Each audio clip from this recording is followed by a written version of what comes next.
Bu yerga kelishimdan avval ko'p maktablarda o'qidim. Xususan o'qish ta'lim muassasalarida o'qidim va aynan Beruniyni men o'zimga ideal topganim undagi ta'lim muhiti, ta'lim atrof muhitdagi hammani o'qiyotganligi va asosiy fokusni ta'limga jalb qilinganligi meni rostdan lol qoldirdi va aynan shu sabab tufayli men Beruniyda qolishga va shu yerda natija qilishga qaror qildim. Men Beruniy maktabida 1,5 oy davomida SATdan 1410 sertifikatini oldim. Bu darajaga yetishimdan oldin ingliz tilini 1 yil davomida o'zlashtirganman. SATdan yuqori ball olish uchun sizda kamida ingliz tilidan yaxshi foundation bo'lishi kerak, kamida 1 yil davomida o'zlashtirgan bo'lishi kerak va matematikadan 9-sinfgacha bo'lgan bilimlarni o'zlashtirgan bo'lishi kerak. SAT qiyinmi? IELTSga qaraganda SATni qiyinroq degan bo'lardim. Chunki IELTSda passage'larda umumiy reading passage'da, reading qismida, reading sectionida jami 3 ta passage bo'ladi va uni asosan katta passage'lar bo'ladi. Lekin aynan ingliz tiliga keladigan bo'lsa, ya'ni SATga keladigan bo'lsa, SATni reading va writing qismida sizga 54 ta savol beriladi va ularda har birida yangi passage bilan ishlashingizga to'g'ri keladi. SATni yangi o'qishni boshlagan odamlar uchun, yangi o'qishni boshlagan o'quvchilar uchun maslahat bergan bo'lardim. Iloji boricha har bajarayotgan savollarini, SAT savollarini ko'proq e'tibor bilan bajarishni. Chunki har qanday oson tuyulgan savollar ham sizni aldab qo'yishi mumkin. Aynan shu narsani yangi o'qishni boshlaganlarga tavsiya qilgan bo'lardim. SATning asosiy maqsadi hammamiz biladigan bo'lsak, SAT shu yili 100 yoshga to'ldi.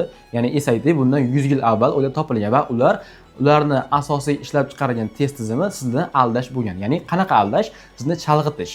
Sizni ya'ni har qanday ikkilantirish bo'ladi. Ya'ni sizga ikkita savol bo'ladi, ya'ni javobingizda ko'pincha ikkita variant bo'ladi va ikkala variantdan ikkala variant bir-biriga o'xshaydi va aynan ko'proq o'xshaganini, ya'ni savolni ko'proq muhimroq deb bilganingizda olib ketasiz va sizga bergan maslahatim shuki, ko'proq o'sha e'tiborli bo'lish, har qanday savolda e'tiborli bo'lishni maslahat bergan bo'laman. Har qanday sohaga bundan oldin nechta fan o'qigan bo'lsam, nechta sertifikatlar olgan bo'lsam, asosiy fokusimni, o'zimni asosiy e'tiborimni aynan o'sha sohaga qaratish orqali bu darajaga erishishni o'ylayman. Misol uchun, IELTS o'qiyotgan bo'lsam ham, matematika o'qiyotgan bo'lsam ham, meni ijtimoiy tarmoqlarimda asosan hech qanaqa ko'ngilochar videolar bo'lmagan, hammasi o'sha fanga aloqador kontentlar bo'lgan.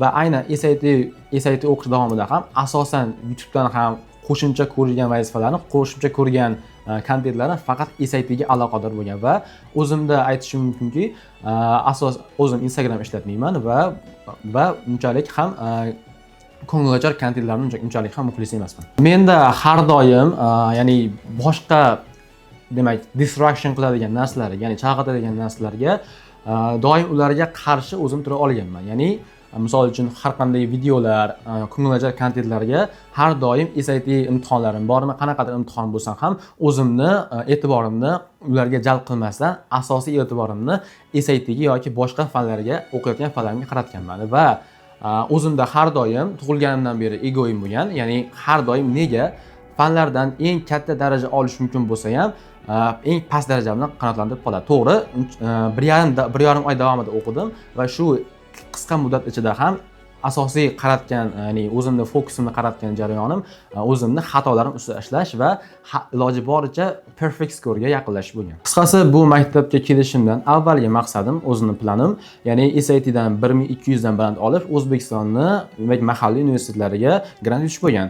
Lekin kelganimdan keyin, ya'ni ball olganimdan keyin o'qishim davomida bu yerdagi ustozlar, domlarim menga taklif berishdiki, ya'ni SATdan katta ball olish natijasida yuqoridagi o'sha xalqaro universitetlarga topshirish mumkin deyishdi va hozirdagi maqsadim avval 1200 dan baland olib O'zbekiston universitetiga topshirish bo'lsa, hozirgi maqsadim bo'lsa xalqaro universitetlar, jahonning top 100 talik kiruvchi xalqaro universitetlarga topshirish.